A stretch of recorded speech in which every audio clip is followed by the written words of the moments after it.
My question, Deputy Speaker, is directed to the Prime Minister, and it's in relation to the government's policy on the special economic zones. Now, given that these matters go beyond the sort of limited grasp that the Minister for International Trade and Investments has shown when questioned by my fellow colleagues, and given that they raise wider and more serious national importance of questions of law, governance, public finance, investment policy, and fairness, I believe my questions are more properly directed to the Prime Minister. Mr. Speaker, after reviewing the Special Economic Zone Authority Act of 2019 that established the SEZ Authority, and after reviewing its website and its recently launched Special Economic Zone Foundation Policy of 2015 to 2032, I accept that in principle the government says that it wants more investment, more growth, more exports, and more jobs. That sounds attractive, but the real question is this: does this framework actually achieve these objectives? Or does it instead expose Papua New Guinea to greater legal uncertainty, fiscal risk, governance failure, policy confusion, and reputational damage in the eyes of serious investors? Mr. Speaker, we have heard this story before. The PIMZ in Madang, promoted then by the Marape government in 2004, was sold as a transformational project. In 2019, the O'Neill government secured $95 million US or 430 million concessional loan for the China Exim Bank. Was taken in phase one for a 20-year loan and a 2% interest. In simple terms, the previous governments promised big, borrowed big, and delivered nothing of lasting economic value. What do we have to show for it? A grand PMZ entrance gate, a gravel road slowly being reclaimed by vegetation and birds enjoying vacant blocks on kunai grass and coconut trees. That experience as alone has shown or has taught this government that SEZs do not succeed merely because they are announced in law or dressed up in policy. Minister has now rebranded the entire failed policy of PMIZ and the super SEZ structure. PNG's own experience and research from around the globe has shown that SEZs only succeed where it is clear law. So yet the current framework raises serious concerns. First, the policy pushes SEZ authority well beyond the role of the normal regulator. It contemplates that SEZ authority becomes self-funding, commercially active, and even investing through a subsidiary on the official state nominee as in SEZ projects. That means that the same body could regulate, approve, invest in, and financially benefit from the very projects it is supposed to independently oversee. Mr. Speaker, that is not a clean government model. That is a conflict of interest dressed up in innovation. Second, the policy itself admits that the framework is only a starting point and that is being built. Okay, that raises an obvious question that if this is only a starting point, why is it being sold as a finished product? Third, the policy proposes major new legal architecture on top of the 2019 Act, including a One-Stop Shop Service Act and an SEZ Land Lease Act. So if the 2019 Act was meant to be complete national framework, why is the government now proposing new laws to patch it up, prop it up, or repair it? Fourth, the policy goes even further by proposing a 24-hour visa approvals, 24-hour company registration decisions, and even permanent residency incentives for foreign SE investors, while ordinary Papua New Guinea businesses continue to struggle with delays, red tape, and neglect. Mr. Speaker, for foreign investors, it is a one-stop shop. For local business, it means a full obstacle course. That is not reform. That is preferential treatment. Fifth, the framework is already showing signs of fragmentation. Manus is separately regulated under its own law, which undermines the claim that this is a one coherent national SEZ framework. Section 13 of the Act states, the authority shall appoint a certified public accountant to audit its books, and the CEO shall publish those audited books on its website. After almost 6 years, there is yet to be any published financial reports on its own website. How can an investor take serious a government authority that can't follow its own laws? Why should Parliament and this country trust it when even larger and more powerful SEZ superstructure? Mr. Speaker, there are deeper contradictions in the heart of this policy. Any serious investor first asks one basic question: how does the country treat the business it already has? How does this government treat companies that have already been here for decades, and in some cases, century, employing Papua New Guineans, paying taxes that contribute to politicians' pay, the funding of schools, hospitals, roads, and our national budget? My primary question to the Prime Minister is, how does the Prime Minister reconcile the fact that while his Minister for International Trade and Investment is overseas courting so-called investors with promise of 15-year tax holidays, privileged treatment, and investment paradise, the loyal PNG business community and ordinary mums and dads who have invested their lives in this country are left carrying the full tax burden, poor services, regulatory delay, and ongoing cost of keeping this country going? Supplementary question: what assurance can the Prime Minister give to long-established businesses already operating in Papua New Guinea that they will not be commercially disadvantaged by massive tax exemptions, fast-tracked approvals, and special privileges being offered to newly arriving investors who have made no historic contribution to this country? Where is the fairness in that, and what message does it send to every business that have kept this country alive? Mr. Speaker, why is the government rolling out the red carpet abroad while pulling the rug out from under the businesses at home? Mr. Speaker, the more one looks at the SEZ policy, the less it resembles a serious investment framework, and the more it resembles a glossy brochure trying to sell certainty where none exist. Thank you. The Honourable Prime Minister. All right, thank you, Mr. Deputy Speaker. Thank you, Member of Medeng, and we ask him this series of important questions. Note that our time is almost half off. I'll maybe ask him to finish questions properly in writing, or if not, my office will pick up his questions through the handset, and we will accord him a proper response. But in summary, let me be succinct on the questions he's raised. Since 2019, when we arrived as government, our principal interest was to grow the economy to a 200 billion kina economy at the earliest. On record, and I say thank you to all faithful Papuan businesses in our country. This SEZ policy is not to displace them, rather to assist them grow, empower them, and work with them. The economy, existing PNG businesses lived under 2018 was a 79 billion kina economy. The economy is like size of the garden. In simple layman's term, if the garden is big, then the father and mother picks from a bigger, well-resourced garden to feed the family at each meal. Economy is like the garden. The budget is like the plate of a meal that is served to the family. In 2019, we realized the economy size was smaller that cannot sustain a mouth of people over 10 million in PNG.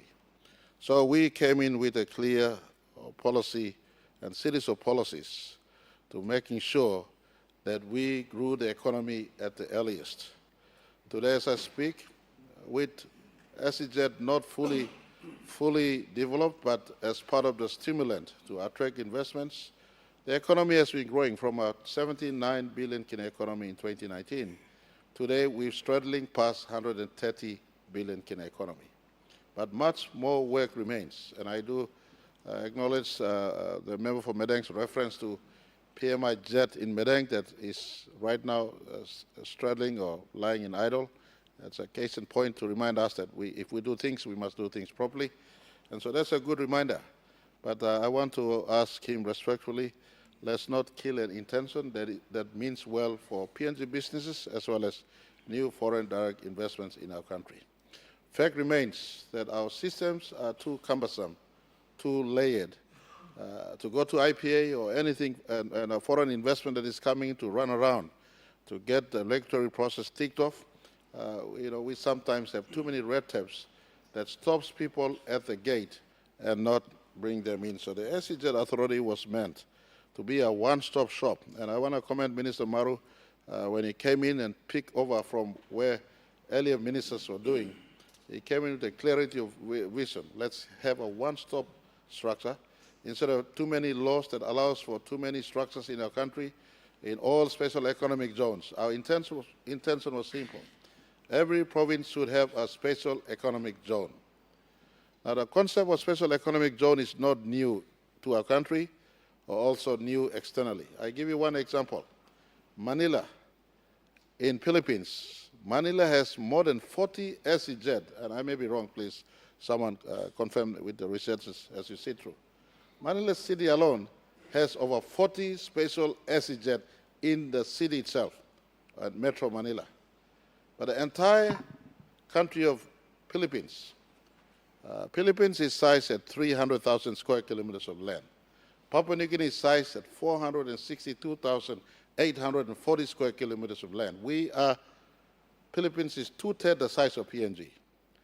Yet the entire nation of Philippines has over 400 special economic zones. Incentives given. So the idea of special economic zone is simple. In a one-stop, one-gate funding, the investors come in through this, the regulatory process assisted, instead of going over many offices that sometimes, and all of us are experienced in knowing the due process. I give you one example. Governor Baird, for instance, and that may be one of the reasons why he left his government was simply because we were playing around with the investor. He sought to bring in to invest in agriculture, creating over 50,000 jobs in a place no one would have gone to that part of the world. I know that part of the world better because my wife's from that place. He brought in an investor who wanted to come in and harvest sago and do oil palm and everything else, but we were giving him a runaround, and his people a runaround. So if we get this SEZ concept right, we should be attracting investments that come in, not to displace the local industries, but to pick them up and work with them and incubate growth. This country needs over 1 million jobs right now. Over 1 million jobs right now. How do we create 1 million jobs? Mining and petroleum, I give you another example. PNG LNG came in 2008 and 2009. We deliver PNG LNG. In the construction phase, over 10,000 people came in and out and worked. But in operation phase right now, they have less than 1,000 in the operation phase, both upstream and downstream. And so SEZ, deep in the heart and soul of SEZ was the intention to bring in new businesses into our country. The thing we have in PNG, we got excess land, we got a diversified resource base, not just mining and petroleum. We got agriculture of all types, forestry in a downstream processed manner, fisheries in a downstream processed manner. And government, to complement SEZ policy, has key policies already worked upon in the respective sector. I give commendations to the Minister of Fisheries.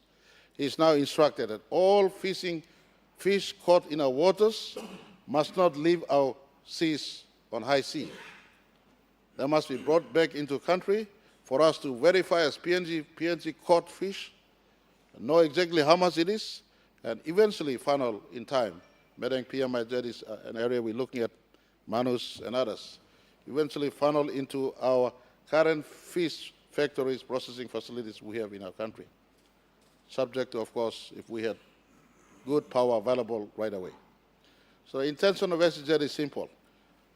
Every resources that we produce in our country, in the first instance, must be processed here. Fisheries, forestry, agriculture, etc., etc. So the intention is good. I want to ask respectfully to the very learned member for Medang, let us not kill the goose before it lays the egg.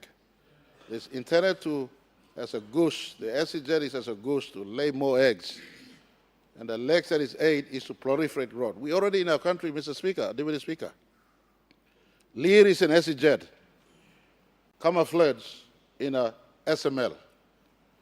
PNG LNG is an SEZ, camouflage in a gas agreement. They receive incentives. Lear, for instance, today, and we have asked IRC to check the requirements to pay corporate tax, and IRC is working through that process. But Lear, under Lear agreement, do not pay sufficient corporate tax since 1997. But we cannot discount the fact Lear is also employing over 3,000 Papua New Guineans. Lear is spinning GST that they purchase in country. So sometimes you win some, you lose some. So we already have the concept of SEZ packaged in the mining and petroleum sectors we have already in country. Now we want to domesticate SEZ in a proper manner, incubate economic activities that is not found in country. If there are other existing business already in country, they are 100% welcome. They are 100%. This is not exclusive foreign investors. And next week, Monday, I'm visiting NASFAN to thank them for announcing a 13% growth in terms of the earnings last year. I'm going to NASFAN's office, and I'm letting the cat out of the bag. My conversation with NASFAN would be simple. Don't be a passive investor. Your country is growing. Why don't you, with sufficient liquidity you have in your accounts, go into areas of special economic zone, invest, so that you also invest in certain areas. So I'll just be having a word with them to encourage our super funds to also think in partnering provincial governments, partnering local investors to also ask for a special economic zone incentive. As is very simple, simply put, to summarize. We got land, we got resource, we got people. All right, the Prime Minister has no right to direct NASFAN or Namban Super. And I don't need to be a lawyer to understand this mandate they have. But we will propose to them, you have sufficient liquidity, there are investment opportunities in our country, maximize, and for instance, agriculture, land available. Why are you remaining passive investors? You could be aggressive investors, partnering provincial governments, whether in Simbu limestone or in Sipik agriculture or other places. So we just, and we understand my boundary clearly. I don't need to be told where my boundaries are, but it is not offensive to sit down. I'm thanking them, and I'm just offering them recommendations, up to them, up to the board. But coming back, SEZ simply means, and I can't consume much time. We got land, we got people, we got resource, and government's giving incentives. Is there anyone out there? We're trying to combine this, land, people, resource. We give incentives, minimum 15-year tax holiday. And someone will argue with me, someone in our own treasury argued with me.